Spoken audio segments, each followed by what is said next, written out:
ওমা প্রথমে আমি ভুলে গেছিলাম যখন স্টার বন্ধ করবো গেল না তখন আমি মাঝখান দিয়েছিলাম ওটা একটু বহাই দিও। হ্যাঁ মাঝখান টিপে দিয়েছি। আসসালামু আলাইকুম, সবাই কেমন আছেন? আজকে আমি আপনাদের সামনে একটা ভিডিও নিয়ে আসলাম। সেটা হচ্ছে রাইস কুকারে কিভাবে আপনারা কষিয়ে তরকারি রান্না করবেন, সেই ভিডিওটা নিয়ে আসলাম। তো চলুন দেখা যাক। আমাদের ভিডিওগুলো আপনাদের কাছে যদি ভালো লাগে অবশ্যই লাইক কমেন্ট শেয়ার করে দিবেন, চ্যানেলটা সাবস্ক্রাইব করে দিবেন। তো চলুন শুরু করা যাক কীভাবে আজকে রান্নাটা হয়।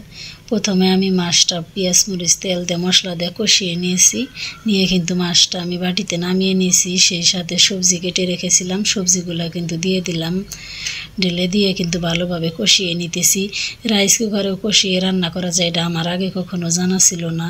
এখন আমি জানতে পারছি যে রাইস কুকারে কষিয়ে রান্না করা যায়। তো আমাদের চুলার পাড়েরটার কথা কিন্তু আপনাদের কাছে বলছিলাম যে আমাদের চুলার পাড়ের অবস্থাটা খারাপ, টাইস করতেছে, এখনও কিন্তু চুলার কাজ সম্পন্ন হয় নাই, তাই রাইস কুকারে রান্না করে খেতেছি। এক সপ্তাহ হয়ে গেল রাইস কুকারে ভাত তরকারি রান্না করে খাওয়া হচ্ছে।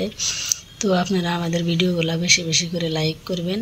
আজকের ভিডিওটা শুরু থেকে শেষ পর্যন্ত দেখার অনুরোধ রইল। আজকে তরকারিটা কিভাবে রান্না করা হয়, তরকারিটা আপনাদের কাছে কেমন লাগে অবশ্যই কমেন্টস করবেন। তো এদিকে আমার ভাতটা আগে হয়ে গেছে, আমি মাছটা কষিয়ে নিয়েছি, সেটা দেখতেই পারলেন। পরে আমি সবজিটা আলু বেগুনটা কষিয়ে নিতেছি, কষিয়ে নেওয়া হয়ে গেছে। এখন কিন্তু আমি এই তরকারিতে হালকা একটু পানি অ্যাড করে দিয়ে দিব। পানি অ্যাড করে দিয়েই কিন্তু তরকারিটা আবারও আমি ভালোভাবে নেড়ে দিব, নেড়ে দিয়েই কিন্তু আজকে ঢেকে দিব, ঢেকে দিয়েই তরকারিটা রান্না করব। রাইস কুকারের তরকারি তো আসলে অনেক মজা লাগে, খেতে খেতে অভ্যাস হয়ে যায়। এইদিকে দেখেন তরকারিটা অনেক বলক এসে গেছে। এখন আমি এর মধ্যে মাছটা ঢেলে দিব, সম্পূর্ণ মাছটাই কিন্তু দিয়ে দিলাম। তরকারিটার কালার অনেক সুন্দর আসছে, মাশাআল্লাহ, সুন্দরই লাগতেছে কালারটাও। তো আমাদের কাছে আপনারা কেমন ভিডিও দেখতে চান অবশ্যই আমাদেরকে কমেন্টস করে জানাবেন। আপনাদের কমেন্টসের উপর কিন্তু ভিডিও আসবে। আমি প্রত্যেকটা ভিডিও আপনাদের বলে দেই যে আপনারা কমেন্টস করে বলবেন কীরকম ভিডিও দেখতে চান, কীরকম ভিডিও নিয়ে আসব। আপনাদের কমেন্টের উপরে আমরা ভিডিও নিয়ে আসব। তো মাছটা ঢেলে দিয়ে আমি ভালোভাবে নেড়ে দিতেছি। দেখেন কত সুন্দর হয়েছে তরকারিটা, প্রায় হওয়ার কাছাকাছি, শেষের দিকেই। তো হয়ে গেলেই কিন্তু সেটা আমরা নামিয়ে নেব, সেটাও আপনারা দেখতেই পারবেন।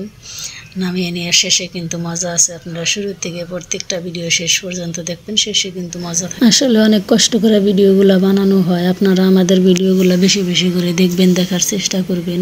একটা ভিডিও বানাতে কিন্তু অনেক কষ্ট লাগে, আমরা অনেক কষ্ট করি আপনাদের একটু ভালোবাসা, একটু সাপোর্ট পাওয়ার জন্য। তো আজকে আপনারা আমাদের ভিডিওগুলো সম্পূর্ণই দেখবেন, শুরু থেকে শেষ পর্যন্ত দেখবেন যে আসলে ভিডিওগুলো কিভাবে বানাই। আমাদের ভিডিওতে যদি কোনো সমস্যা থাকে সেটাও আপনারা আমাদেরকে বলে দেবেন, আমরা ঠিক করে নেব। তো তরকারিটা আমি আবারও ডেকে দিলাম। এখন কিন্তু আমি খাওয়া দাওয়ার জন্য চলে আসলাম। আমি প্রথমে ভাতটা বেড়ে নিতেছি, তারপরে কিন্তু আমি খাওয়া দাওয়া শুরু করে দিব।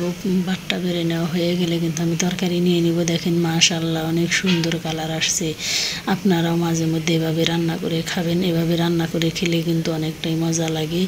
দেখেন কত সুন্দর হয়েছে তরকারিটা, দেখেই কত টেস্টি লাগতেছে। কার কার জিভায় জল চলে আসছে, জল চলে আসলে কিন্তু এটা আমার দোষ নাই। তো আজকের মতো ভিডিওটা শেষ করে দিচ্ছি, এখানেই শেষ করে দেব। ভিডিওটা বেশি লম্বা করব না। আপনারা ভালো থাকবেন, সুস্থ থাকবেন, চ্যানেলটা সাবস্ক্রাইব করে দিয়ে আমাদের সাথেই থাকবেন। বেশি বেশি লাইক কমেন্ট শেয়ার করে দিবেন, আমাদের জন্য দোয়া করবেন। আপনাদের বেশি বেশি ভালোবাসা পেলে কিন্তু আমরা নতুন নতুন ভিডিও নিয়ে আপনাদের সামনে চলে আসব। এখানেই শেষ করছি, আল্লাহ হাফেজ।